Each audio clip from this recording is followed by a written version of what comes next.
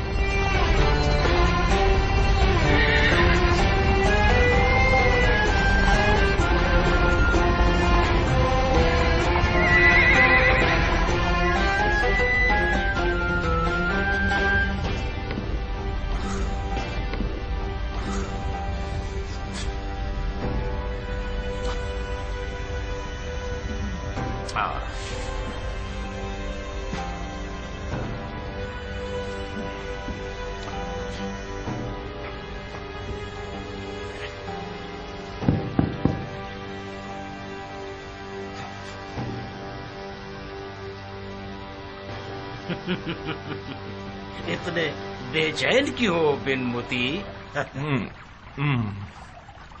بڑی تنگ کرنے والی جگہ ہے. تم بیٹھتے تھے تو پرسکون تھے کیا؟ جی نہیں، کتنی دفعہ اس نے مجھے قبر دکھا دی. اسی وجہ سے ہم اتر چکے ہیں اور آپ اس پر سوار. اپنی بیٹھک پر دھیان رکھیے گا. جب میری بے چینی کی وجہ جانتے ہو تو پوچھ کیوں رہے ہو؟ میں یہ تسلی کرنا چاہ رہا تھا کہ غلطی میری نہیں تھی. یہ سواری ایک ڈسنے والی شے ہے. ہمیں سحر و جادو آنا چاہیے تاکہ اسے مہار کر سکے. صحیح. اگر سحر و جادو سے حکومت کی جا سکتی تو ابھی تک جادوگر نمونے اس وقت تمہاری نماز جنازہ پڑھ رہے ہوتے. جس کو کوفے میں جادو نہ آتا ہو وہ موت کے گھاٹ ہی اترتا ہے. تم اچھے سیاستدان ہو بن یزید اور ایک اچھے جادوگر بھی. حکومت کرنا جادوگری سے زیادہ مشکل ہے. بعض اوقات ہاتھ میں عصائے موسیٰ بھی ہو تب بھی کام نہیں چلتا. حکومت میں کچھ معاملے ایسے بھی ہیں جو صرف ٹیڑھی تلوار سے ہی سیدھے کیے جا سکتے ہیں.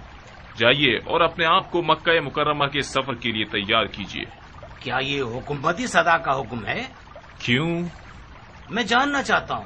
ہاں، میں جاننا چاہتا ہوں کہ اگر خلیفہ کا حکم ہے کہ ہم مکے چلے جائیں تو سر آنکھوں پہ چلے جاتے ہیں، لیکن اگر آپ کا حکم ہے تو اجازت دیجیے کہ ہم اگلی منزل کا انتخاب خود کر لیں. اگر انتخاب کا اختیار دیا جائے تو کہاں جائیں گے؟ مکے کے علاوہ کوئی جگہ. کہیں آپ کو یہ برا تو نہیں لگ گیا کہ خلیفہ نے آپ کی جگہ ہمیں بٹھا دیا ہے؟ خدا نہ خواستہ آپ آل زبیر کو پیٹھ دکھانے کا ارادہ تو نہیں رکھتے؟ ہرگز نہیں. ہم نے حکومت کی شرط آل زبیر کی بیعت نہیں کی ہے. ہمیں شرعی ذمہ داری نے بیعت کرنے پر مجبور کیا تھا. جب تک خلیفہ اور ہم ہیں ہم عہد و میثاق پر ہمیشہ ثابت قدم رہیں گے. میں ذاتی طور پر تھک چکا ہوں اور کچھ عرصے سیاست کے کھیل سے دور رہنا چاہتا ہوں. ابراہیم کے بارے میں نہیں جانتا. اور میں مزار رسول پر جا کر مجاور قبر نبی بن جاؤں گا. آپ لوگوں کی جیسی مرضی. بن یزید، آپ جہاں کبھی ارادہ رکھیں گے ہمیں ضرور بتا دیجیے گا تاکہ آپ کے سفر کے اسباب مہیا کر دیے جائیں. اور تم بن مزاحم، کوفیوں کو مسجد میں بلاؤ. شرن اور عرفن، ہمیں حکومت کو مسجد کوفہ اور اس کے ممبر سے شروع کرنا چاہیے. اے مسلمانوں، اس خدا کی قسم جس کا کوئی شریک نہیں، تم لوگوں کی بھلائی اتحاد میں ہے، نفاق میں نہیں. ہم سب ایک واحد خدا رکھتے ہیں، ایک رسول رکھتے ہیں. ہمارا ایک قرآن ہے، ایک واحد قبیلہ ہے، اور اس کے علاوہ دشمن بھی واحد ہے. بعید ہے کہ کوفے میں آج کوئی فرقہ کھڑا ہو جائے جسے مروانیوں اور امویوں کے فسق پر یقین نہ ہو. اگر کوئی محدود سا طبقہ مل بھی جائے تو وہ منزلی قوم ہے. آپ لوگوں نے یزید کے کارندوں کو کوفے سے نکال دیا مگر خطرہ ختم نہیں ہوا. مروانیوں کے نام سے ظاہر ہو کر آپ کی طرف آ رہے ہیں. جیسا کہ آپ لوگ جانتے ہیں، مروانیوں نے شامات پر قبضہ کرتے ہی بن دلاجہ کو ایک لشکر کے ساتھ حجاز کی طرف بھیج دیا ہے اور ابن زیاد کو عراق کی طرف. عبد الملک مروان نے ابن زیاد سے کہا ہے اگر کوفے پر مسلط ہو گئے، اگر کوفے پر قبضہ کر لیا تو 3 دن اور 3 رات تک، 3 دن تک کوفیوں کی ناموس تم اور تمہارے لشکر پر حلال ہے۔ تو ہی بچا لے یا اللہ، تو ہی بچا لے یا اللہ، تو ہی بچا لے یا اللہ، تو ہی بچا لے یا اللہ۔ بھائیوں، دشمن بہت زیادہ اور مسلح ہیں۔ اگر آپ لوگ گروہوں میں بٹ جائیں گے اور بروانیوں کے مقابلے پر جائیں گے تو فتح و ظفر میسر نہیں ہوگی۔ جیسے کہ توابین مغلوب ہو گئے اور عین الوردہ میں ان کا خون بہا، اور خدا ان کی مغفرت کرے۔ بہرحال امیر المومنین نے مجھے آپ لوگوں کی طرف بھیجا ہے تاکہ آپ لوگوں کے لیے لشکر ترتیب دے سکوں اور آپ کی سرحدوں کی حفاظت کروں، آپ کے خراج لوں اور آپ کے حصے تقسیم کروں، اور آپ لوگوں کے خراج کا باقی ماندہ حصہ آپ لوگوں کی رضامندی کے ساتھ امیر المومنین کے لیے بھیج دوں۔ جو بھی میرا ساتھ دے گا میں اس کا دوست اور بھائی ہوں، فتنہ گروں کا دشمن ہوں، گناہگار اور نافرمان کی کمر توڑ دوں گا اور منحرفین اور نافرمان کو قید کر لوں گا۔ یہ تو وہی ابن زیاد کا طریقہ ہے امیر۔ ابھی میرا خطبہ ختم نہیں ہوا ہے صاحب۔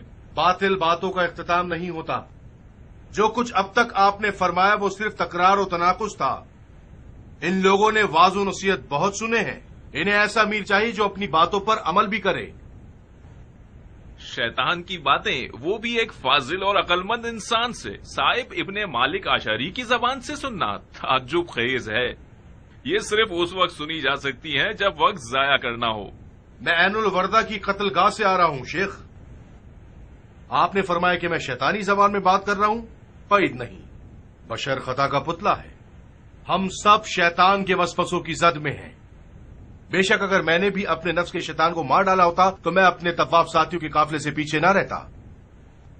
آپ جو کہ ایمان کا نقاب چہرے پر رکھتے ہوئے اور ممبر رسول اللہ پر بیٹھے ہوئے ہیں، آپ کو بھی شیطان سے ڈرنا چاہیے۔ بالکل بالکل، یہ بات تو حق کی بات ہے، خدا کا فرمان ہے۔ صاحب یہ باتیں تو ہدایت سے بھرپور ہیں، جو تمہارا دل کہنا چاہے کہہ دو، سر آنکھوں پر سنیں گے۔ شاید میری ساری باتیں آپ کے مزاج کو اچھی نہ لگیں، لیکن اگر حقیقت کے طلبدار ہوں تو ہدایت کریں۔ توابین نے اپنی شرعی ذمہ داری پر عمل کیا۔ اگر کوفے کا حاکم وقت ان کی مدد کرنے میں مذائقہ نہ کرتا تو عین الوردہ کا میدان آج مروانیوں کا مقتل ہوتا، نہ کہ توابین کا۔ اگر بن یزید توابین کی مدد کر سکتا تھا اور اس نے نہیں کی، خدا اسے معاف نہ کرے کہ اس نے گناہ کیا ہے۔ بن یزید نے مدد نہیں کی کیونکہ یہ آل زبیر کی سیاست ہے کہ شیعہ کوفے میں ضعیف ہو جائیں اور اقلیت میں رہ جائیں۔ یہ لوگ شیعوں کو گروہ گروہ کی شکل میں مروانیوں کے مقابلے پر بھیجنا چاہتے ہیں تاکہ شیعہ ختم ہو جائے اور ان کی طاقت پامال ہو جائے۔ یہ ایک غلط بات ہے، موافق نہیں ہوں میں صاحب۔ اگر تم میرے خطبے کو غور سے سنتے تو میں نے عرض کیا تھا کہ سب مل کر دشمن سے لڑنے جائیں گے، گروہوں میں بٹ کر نہیں اور منمانی کرتے ہوئے نہیں۔ اگر توابین عین الوردہ نہیں جاتے تو کیا آل زبیر کی تلوار ان کی گردنوں پر تھی کہ کیوں نہیں جا رہے؟ یہ کون سا تفرقہ پھیلانے والا جملہ ہے؟ خدا لعنت کرے اس پر جس کا ارادہ تفرقہ بازی ہو۔ آمین یا رب العالمین۔ اگر آپ جنگ کا ارادہ رکھتے ہیں تو عزم کیجئے، لشکر بھیجئے، شیعہ بھی آپ کے ساتھ ہوں گے۔ جی نہیں، ہرگز نہیں۔ تعصب سے دلوں کو پاک کیجئے تاکہ ہم سب مل کر جہاد کریں۔ حالات میرے تصور سے کہیں زیادہ خطرناک ہیں۔ خلیفہ کی توہین، وہ بھی کھلے عام، یعنی زبیریوں کے اونٹ کو کوفے میں ذبح کر ڈالنا۔ بن یزید نے حکومت نہیں کی، کھیل کھیلا ہے، بالکل ان بچوں کی طرح جو بادشاہ بننے کے کھیل کھیلتے ہیں۔ معافی چاہتا ہوں امیر، ان سے میٹھے انداز میں پیش آئیں گے تو یہ ہم پر سوار ہو جائیں گے۔ آپ ان سے بہت زیادہ اچھے انداز میں پیش آتے ہیں۔ مجھے مزید برہم مت کرو، میں پہلے ہی اپنے آپ میں بہت اکڑا ہوا ہوں۔ سیاست میں بعض اوقات ایک مسکراہٹ سے ایک لشکر کی جتنی فتوحات حاصل کی جا سکتی ہیں۔ میں ہنسنے پر مجبور تھا، اگر ہنستا نہیں تو حالات کی نوعیت کو سمجھ نہیں پاتا۔ صاحب تو مختار کے قریبی دوستوں میں سے ہیں، ان تمام گستاخیوں کا اثر وجہ مختار ہے۔ مختار کو آزاد نہیں ہونا چاہیے تھا۔ مجھے باوثوق خبریں ملی ہیں کہ مختار نے آزادی کے بعد شیعوں کے بزرگوں سے مذاکرات کیے ہیں اور انہیں بیعت کے لیے تیار کیا ہے۔ مختار کو قید کرنا ایک غلطی تھی، مگر اسے آزاد کرنا اس سے بھی بڑی غلطی ہے۔ خدا قتل کر دے بن یزید کو، بلا وجہ اس نے مختار کو ایک خطرناک رقیب بنا دیا۔